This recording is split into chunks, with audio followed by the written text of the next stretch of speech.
ഫംഗസിന്റെ ഞാൻ തിരികെ എത്താം. ആയുർബിജു, ആ ഭീഷണി, ആ മുന്നറിയിപ്പ് കേട്ടോ? ഇത് ഇഡിയുടെ നോട്ടീസ് അവഗണിക്കുന്ന എല്ലാവരെയും തേടി ഇഡി എത്തും എന്നാണ് BJP നേതാക്കൾ പറയുന്നത്. അത് തന്നെയാണ് പാനലിസ്റ്റും സുവർണയും ആവർത്തിച്ചു പറയുന്നത്. ഭയപ്പെടുത്താൻ അത് ധാരാളം മതിയാകും ഒരു തെരഞ്ഞെടുപ്പ് കാലത്ത് എന്ന് തിരിച്ചറിഞ്ഞുകൊണ്ടുള്ള തെരഞ്ഞെടുപ്പ് കാലത്തല്ല, ഇത് എല്ലാ കാലത്തും നടക്കുന്നതല്ലേ ഇഡി അന്വേഷണം? എല്ലാ കാലത്തും നടക്കുന്ന ഇഡി ഒരു ഒറ്റയടിക്ക് പിടിച്ച് അറസ്റ്റ് ചെയ്യുന്നല്ലോ. അതിനുള്ള മറുപടി ആയുർബിജു പറയട്ടെ. അറസ്റ്റാണ്. അതെ, ആയുർബിജു അതിനുള്ള മറുപടി. അല്ല, കേൾക്കൂ അപർണ, സുവർണപ്രസാദൊക്കെ ഏതോ മായ ലോകത്തുകൊണ്ടാണ് സംസാരിക്കുന്നത്. ഞാൻ സുവർണപ്രസാദിനോട് ചോദിക്കട്ടെ, എത്ര വർഷക്കാലമായി നിങ്ങൾ ഇവിടെ അന്വേഷണം നടത്തുന്നു? സ്വർണ്ണക്കടത്ത് കേസ് ഉൾപ്പെടെ, ഇങ്ങോട്ട് കൈതോലപ്പായ ഉൾപ്പെടെ വിവിധ കേസുകളിൽ നിങ്ങൾ അന്വേഷണം നടത്തിയിട്ട് ഞങ്ങളുടെ മുഖ്യമന്ത്രിയെ കൂട്ടിയിണക്കുവാൻ പറ്റിയ ഒരു ചരട് പോലും നിങ്ങൾക്ക് കണ്ടെത്തുവാൻ സാധ്യമായിട്ടില്ല. ആ ഓഫീസുമായി ബന്ധപ്പെട്ട് ചിലരൊക്കെ ഉണ്ടായിട്ടുണ്ടാകാം. അതുകൊണ്ട് ആ മോഹമൊക്കെ അങ്ങ് കൈവച്ചിരുന്നാൽ മതി. അതൊക്കെ ചിലടത്തൊക്കെ വേവും, ആ പരിപ്പ് കേരളത്തിൽ വേവില്ല. അത് താങ്കൾ മനസ്സിലാക്കണം.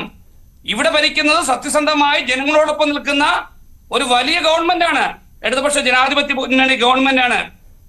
താങ്കൾ വാദോരാതെ പറഞ്ഞല്ലോ, എന്തുകൊണ്ട് നിങ്ങൾ ഈ സമയം തെരഞ്ഞെടുത്തു? അതാണ് ചോദ്യം. അവരുടെയും ചോദിച്ചു, എന്തുകൊണ്ട് മനീഷ് സിസോദിയെ ഒരു വർഷക്കാലത്തിന് മുന്നേ നിങ്ങൾ അറസ്റ്റ് ചെയ്തുവെങ്കിൽ എന്തുകൊണ്ട് ഇദ്ദേഹത്തെ അറസ്റ്റ് ചെയ്യുവാൻ ഇത്ര കാലം നിങ്ങൾ നീട്ടിക്കൊണ്ടുപോയി? ഒരു തെരഞ്ഞെടുപ്പിൽ ഈ പറയുന്ന കേജ്രിവാൾ ഉണ്ടാകരുത്. ഇനി നിങ്ങൾ പറയുന്ന കോടതിയിൽ പോകട്ടെ എന്ന്, കോടതിയിൽ പോയി കോടതി അനുകൂലമായി പറയട്ടെ എന്ന് പറയുന്നു. ഞങ്ങൾക്ക് ജുഡീഷ്യറിയിലും ചില സംശയങ്ങളുണ്ട്. നിങ്ങൾ പിടിച്ചു കൊണ്ടുപോയിട്ടുള്ള അല്ലെങ്കിൽ നിങ്ങളുടെ പ്രേരണയായി പോയിട്ടുള്ള പലരും നമുക്കറിയാം. രാമജന്മഭൂമി കേസിൽ വിധി പറഞ്ഞ ജഡ്ജി ഇന്നൊരു സംസ്ഥാനത്തിന്റെ ഗവർണറാണ്. രാഹുൽ ഗാന്ധിക്കെതിരെ വിധി പറഞ്ഞൊരു ജഡ്ജി പല സ്ഥാനക്കയറ്റങ്ങൾ കിട്ടി പല സ്ഥലത്തും എത്തപ്പെട്ടിരിക്കുന്നു. മുൻകാല ജഡ്ജിമാര് കേരളത്തിൽ പോലും ഗവർണറായി. പണ്ടൊന്നും മുൻകാലങ്ങളൊന്നും ഇല്ലാത്ത ഒരു വിരോധാഭാസമാണ് ഈ രാജ്യത്ത് ഇപ്പോൾ നടന്നുകൊണ്ടിരിക്കുന്നത്. ബ്രിട്ടീഷ് കാലഘട്ടത്തിലേക്ക് നിങ്ങൾ പോവുകയാണ്.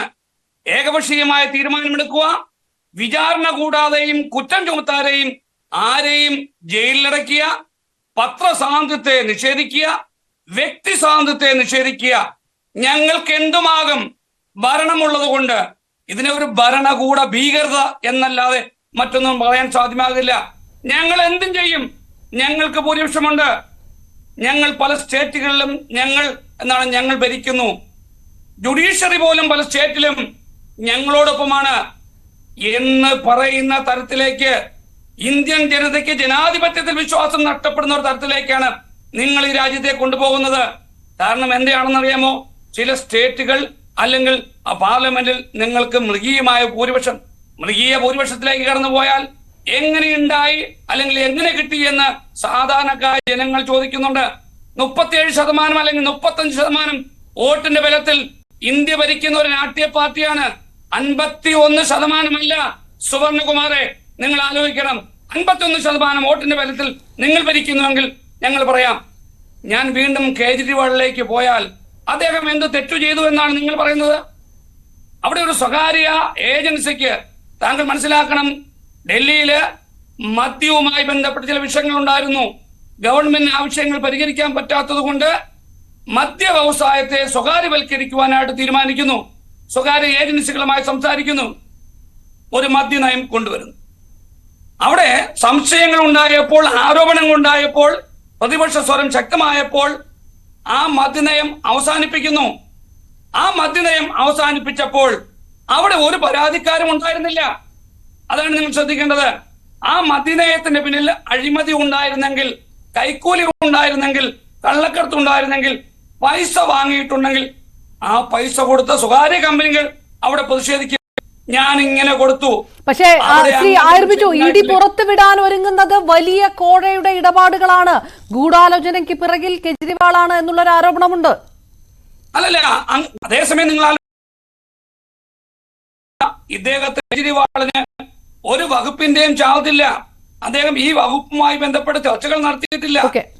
അങ്ങനെയാണെങ്കിൽ എന്തുകൊണ്ട് ഇഡി ഇതുവരെ ഈ വിഷയങ്ങൾ പുറത്തുവിട്ടില്ല? എത്രയോ കാലമായി, ഒരു കൊല്ലമായി അദ്ദേഹം പറഞ്ഞ 1 കൊല്ലവും 12 ദിവസവും ആയി സിസോദിയ അകത്ത് കിടക്കുന്നു. ഇവിടെ ഒരു കഥയുണ്ട്. ഇടയനെ അടിച്ച് അണികളെ ചിതറിക്കുക, അതാണിപ്പോൾ നടക്കുന്നത്. ആരാണ് ഇടയൻ? ഇടയനെ ഇല്ലാതാക്കുക, അണികളെ ഛിന്ന ഭിന്നമാക്കി ഭരിക്കുക. ബ്രിട്ടീഷുകാർ പണ്ട് നടത്തിയത് തന്നെയാണ്. അവരെ ഏതെങ്കിലും തരത്തിൽ നാട്ടുരാജാക്കന്മാരെ പോലും ഏതെങ്കിലും തരത്തിൽ ഇല്ലാതാക്കി, അല്ലെങ്കിൽ നാട്ടുരാജാക്കന്മാരെ പല വിധത്തിൽ പ്രലോഭനം കൊടുത്ത് അവരോടൊപ്പം നിർത്തിക്കൊണ്ട് ആ രാജഭരണത്തെ ഇല്ലാതാക്കുക. അങ്ങനെ ബ്രിട്ടീഷുകാർക്ക് അനുകൂലമായി ബ്രിട്ടൻ ഈ ഇന്ത്യ ഭരിക്കുക. ആ നയത്തിലേക്കാണ് പോകുന്നത്. വളരെ ഭീകര പൗരത്വ വിഷയവുമായി ബന്ധപ്പെട്ട് നമ്മൾക്കറിയാം. ഒരു സമുദായത്തെ മാറ്റി നിർത്താൻ ശ്രമിക്കുക, എങ്ങനെ വിഭാഗീയത ഉണ്ടാക്കാം, അതാണ് BJP ശ്രമിക്കുന്നത്. ഏത് തരത്തിൽ, എവിടെ മനുഷ്യന്റെ മനസ്സിൽ ചെറിയ ചലനങ്ങളെ വിട്ടുകൊണ്ട്, ചെറിയ കാര്യങ്ങളെ വിട്ടുകൊണ്ട്.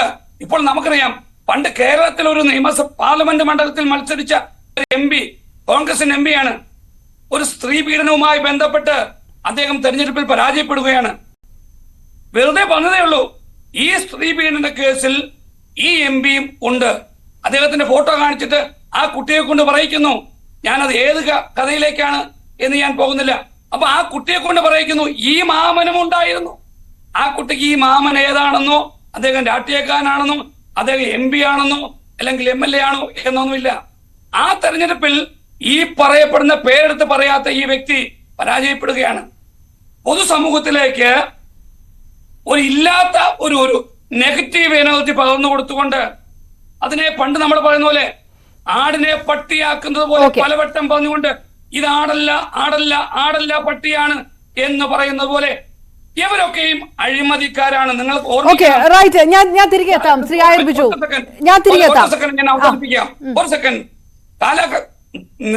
കൃത്യമായ ദിവസങ്ങൾക്ക് മുന്നിൽ, അല്ലെങ്കിൽ വളരെ ചുരുങ്ങിയ കാലങ്ങൾക്കുള്ളിൽ ഇന്ത്യയിൽ രൂപീകൃതമായ ഒരു രാഷ്ട്രീയ പാർട്ടി 3 സംസ്ഥാനങ്ങൾ ഭരിക്കുകയും മറ്റ് സംസ്ഥാനങ്ങളിൽ വേരോടുകയും ഒരു പ്രതിപക്ഷ രാഷ്ട്രീയ പാർട്ടിയായി, നാഷണൽ പാർട്ടിയുമായി വളർന്നു വരികയും അവരുടെ നേതൃത്വത്തില് ഇന്ത്യ മുന്നണിക്ക് രൂപം കൊടുക്കുകയും ഒക്കെ ചെയ്യുമ്പോൾ ഞങ്ങളുടെ സ്ഥാനം എവിടെയാണ് എന്ന BJPയുടെ ഭയമാണ് ഇതിന്റെ പുറകിൽ. ഞാൻ തിരികെ എത്താം. ആ ഒരു പോയിന്റിൽ